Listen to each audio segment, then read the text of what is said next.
Everyone, my name is Abhishek Sankhe. I am student of a SAS Institute of a Management. I am presenting the PPT of a decision making. Introduction of a decision making. Decision making can be regarded as the mental process resulting in the selection of a course of a action among several alternatives. Every decision making process produces a final choice. The output can be an action or an opinion of a choice. Decision making in general. Decision making is the process of making a choice between a number of options and committing to a future course of actions. In the words of a George R. Terry, decision making is the selection based on some criteria from two or more possible alternatives. Definition of a decision: making a choice from two or more alternatives. Definition of a decision making: the process of examining your possibilities and options, comparing them and choosing a course of action. The components of a decision making: decision maker, decision problem, environment around the problem, objective of a decision maker, alternative course of action, outcome expected from various alternatives, and the final choice. Decision making process. There are 8 steps of a decision making. First, identification of a problem. Second, identification of a decision criteria. Third, allocating weight to criteria. Fourth, develop alternative. Fifth, analysis of a alternative. Sixth, selection of a alternative. Seventh, implementation of the best alternative. And last, 8, evaluation of a decision effectiveness. In step 1, identifying the problem. A problem is defined as a discrepancy between an existing and a desired state of affairs. Some caution about problem identification included the following. First, make sure it is a problem and not just a symptom of a problem. Second, problem identification is a subjective. Third, discrepancy can be founded by comparing current result with some standard. Fourth, managers aren't likely to characterize a discrepancy as a problem if they perceive that they don't have the authority, information, or other resource needed to act on it. In step 2, identification of a decision criteria. Decision criteria are factors that are important to resolving the problem.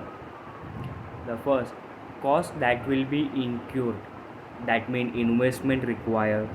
Second, risks likely to be encountered, that means change to failure, chance to failure. The third, outcome that are desired, growth of the firm. Step 3, allocating weight to criteria.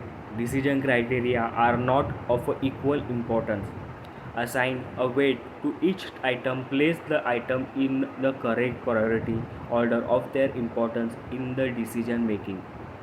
Each possible solution must have a feature or cons and pros.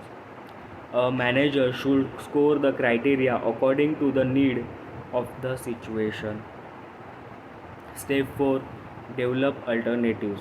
As a manager, it is advised you select a viable alternative that could also resolve the problem. At this point, we are just listening, not evaluating the alternatives. Step 5, analysis of alternatives. Appraising each alternative strength and weakness. An alternative appraisal is based on its ability to resolve the issue identified in step 2 and 3. Step 6, selection of alternative.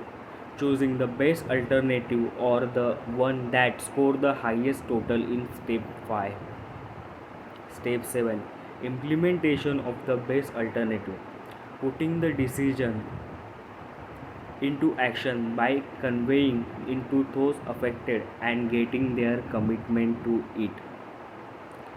Step 8, evaluation of a decision effectiveness.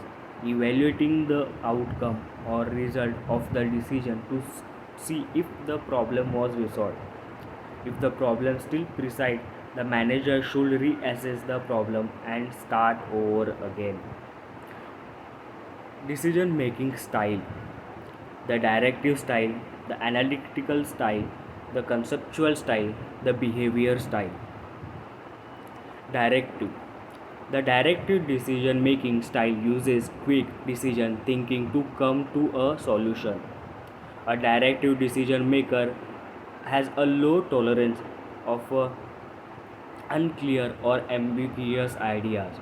They are focused on the task and will use their own knowledge and judgment to come to a conclusion with a selection input other individual.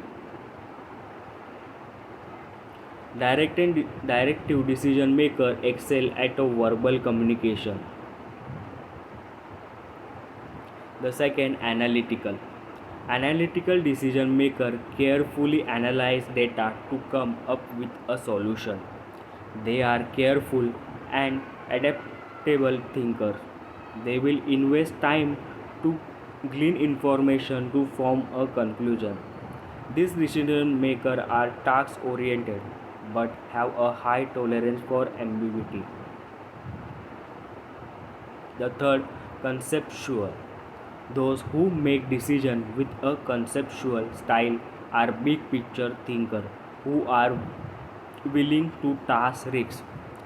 They evaluate different options and possibilities with a high tolerance to ambiguity. They are social oriented and take time to consider big ideas and creative solutions. The last, behavior. A behavioral style of a decision making focus on a relationship more than the task. It evaluates the feelings of others as part of their decision making process.